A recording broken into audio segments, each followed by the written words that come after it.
Hi guys, welcome to Codewell, and again we are back with another question.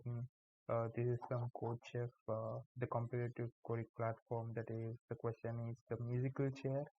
It basically belonged to the December Book of Shame, which recently was done. So yeah, let's start the problem. Just read the question once. I hope you have read the question. So basically, what they're asking is, there are n friends who decided to play a musical chair one day.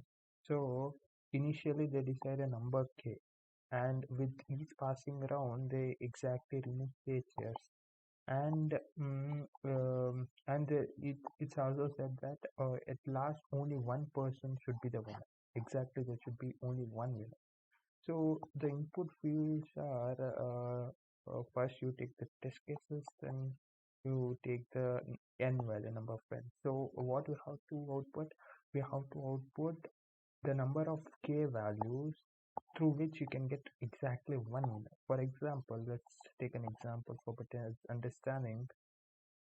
Let's take two. Let's go to paint. So if there are two friends, what you have to set the value of k that at last there will be only one winner. The final task is to produce only one winner. You have to eliminate the people each round exactly k times such that there should be only one winner at the end. So obviously you can take one, right? Eliminating uh, one each per round will lead you to one winner. If you take the value one, you can't take two. If you are taking first only, if you are eliminating two members, means the winner will be zero. Let's take a big example so that it will be more clear. Let's take let's take four. For four, you can take the value as one. You can remove k value, you can set as one, right? If you are setting k value equal to 1, at the first round you can remove one chair, which is left with 3. Next round you can remove one chair, it is left with 2, and the third round you can remove one chair. So exactly 1 you are removing. So you will be left with one winner, right? You can't take two, right? Why you can't take two? Just think logically. Why you can't take two? Because 2 is divisible by 4. So, 2, I mean 4, 2 is divisible by 4. You can, if you do 4 mod 2, you will get 0, right? Because if you are removing 2 chair each round, there are only 4 people. First round, if you are removing 2 people, and next round you have to, you are left with 2 people. If you are removing 2 people, winner will be 0. But we need that there should be only one winner, right? So you can't take two. Can we take three? Yes, you can take three. Why? Because if you are taking three, at the first round. If you are removing three members, you'll be left out with one member. So at last, if you are left out with one member, it's fine. So you can take three, right? You can't take four because if you are taking all the members, you'll be left out with zero members. So you can't take this. So what are the number of values of k? That is, you can take one and you can take three. So totally there are two. So total values of k are two, right? So that's what. That's basically the question. So for 4, you see the answer as 2, right? Even they have explained in this case that there will be only winner if the friends remove 1 or 3 chairs, right? 1 chairs or 3 chairs each round. If they are removing 2 chairs, there will be 2 winners or there will be no winner, right? Cool. So basically, you can solve this by many approaches. If you are solving this, like if you think logically, you can say that you can say I'll just code, I mean while coding I'll explain what I was just going to say. Basically this is the template you have to write in Codechef. Yeah, it's not like leetcode. I mean, not sort of like a function deriving. You have to write the whole template. So what is the test case? You have to take t, and you have to while t minus 1 n number of pairs, number of n, and yeah. So basically, the brute force approach will be uh, by just doing, if there are n friends, just by doing n mod I, that is if you're using a for loop iterating from I equal to 2 or I equal to 1 to the n value. So uh, n mod I double equal to 1. If this can be the answer, but this the brute force approach. This will take a lot of time, because why this is equal to 1?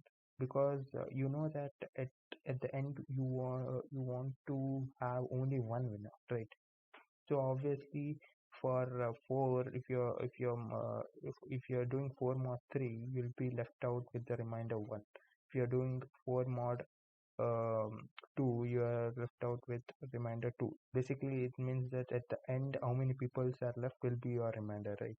So yeah, so you can use this method, but this will not work because it's it will take a lot of time. How can you optimize this? Let's discuss that. Let's remove that. So basically, can we say that, for example, if you're taking 8, can you say that every element greater than 2 greater than 2 greater than 2 friends? I mean, I'm taking n as the number of friends itself. So if you're taking 8 or the numbers greater than 2, can you say that every answer will have at least 2 numbers? I mean, 2 outcomes. The possible outcomes, the number of k's will be more than at least 2 or more than 2. Why can we say this? For example, let's take 8, n value as 8. 1 can be the answer, right? 1 can be the answer, and n minus 1 can be also the answer, right? Because if you are removing n minus 1 chairs, you'll be left out with one person, right? That is 1. For this example, if you're taking 1 and 7, these two will be possible cases. If we sum this up, we'll get 8 itself, right? We'll get 8 itself. Even for 6, if you're taking 6, predicted outcomes, we know that it will be 1 for sure, because if you're taking 1 by 1, that chair it's obvious that you'll be left out with 1 chair at the end. And if you are also taking n minus 1, that is 6 minus 1, 5. If you're taking 5 chairs also, you know that at the end you will be left out with 1 chair. So these two outputs is predictable, right? Cool.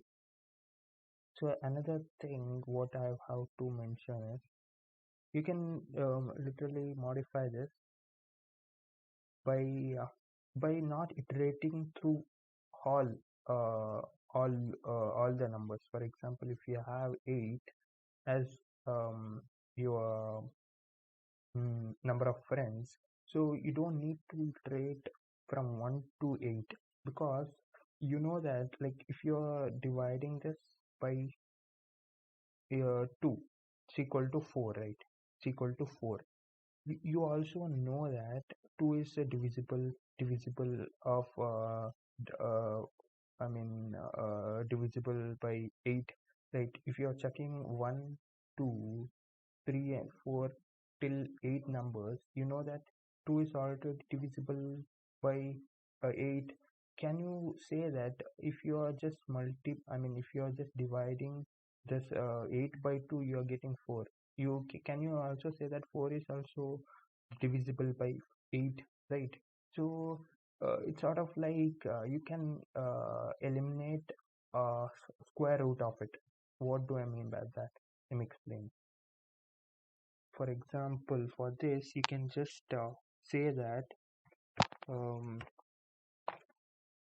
int I equal to 2. You have to start with 2 because you know that 1 and the last element is already at least you'll get um, 2 values, so you can take it as like a long, let's take answer as 2, right?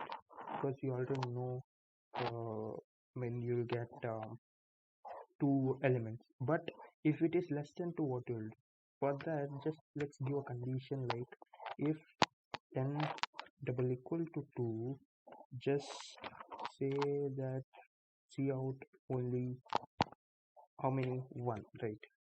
If it is less than 2, we'll get only one solution. So or else continue, right? Now here you can just say I equal to I into I less than or equal to n.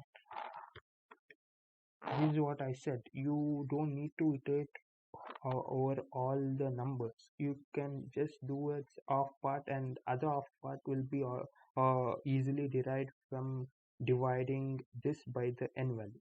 I'll just show you that. So inside this you can say that as we discussed at the first before we ever discussing, right? Like if you're taking n mod I and if it is equal to 1, then we know that it's divisible, right? We can do answer plus plus, and you can also take other value. Let's take it as something like c equal to, let's divide n by I. This is what we said. If you know the value, if, for example, if you're taking n value is 8, if you know that 2 is divisible by 8, you can also say that n by I is also divisible by 8, right? That is 4 is also divisible by 8. That's what we are saying. And we should also be careful that I forgot to mention this. For example, if the value is 9, if the value is 9, so if you're getting 3, right? If you're getting the value 3, if you're dividing this again by 9, you again get the value 3, right? But you should not count the two values. 3, you can't count it twice. You have to take it only once. So we have to give a condition for that too. We have to say that if if sorry if p c not equal to not equal to I, right?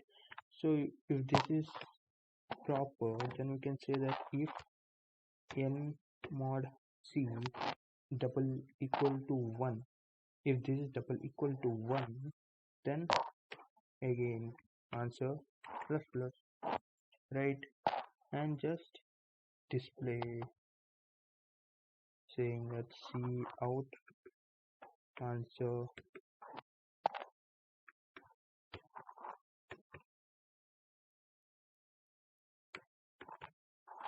Right, I hope you have got the solution, but I'll explain once again. Basically, as we discussed, that if you are taking any elements greater than 2, you know that there will be at least 2 solutions for 2 k values, right?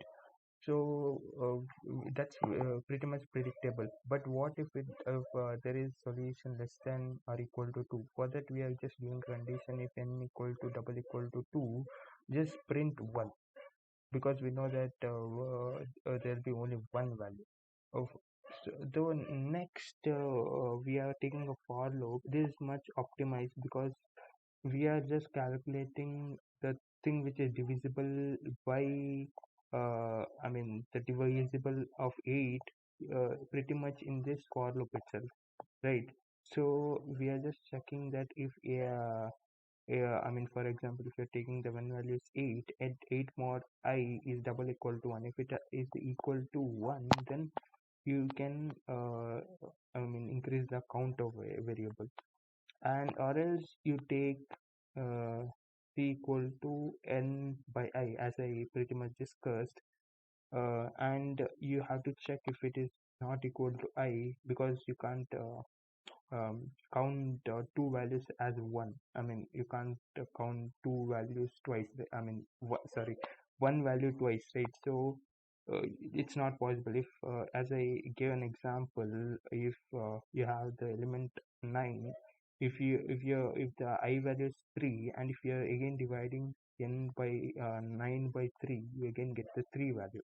You can't take these 3 values as twice. You have to take you have to count it as one.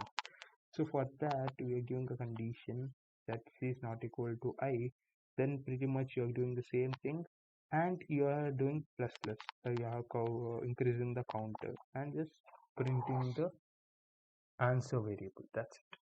So let's see if this is working.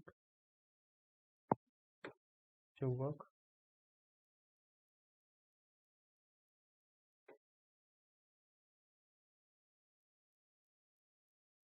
What's the answer? Answer is 122. Are we getting 122? Yeah, we are getting 122. Now let's copy this. Let's submit.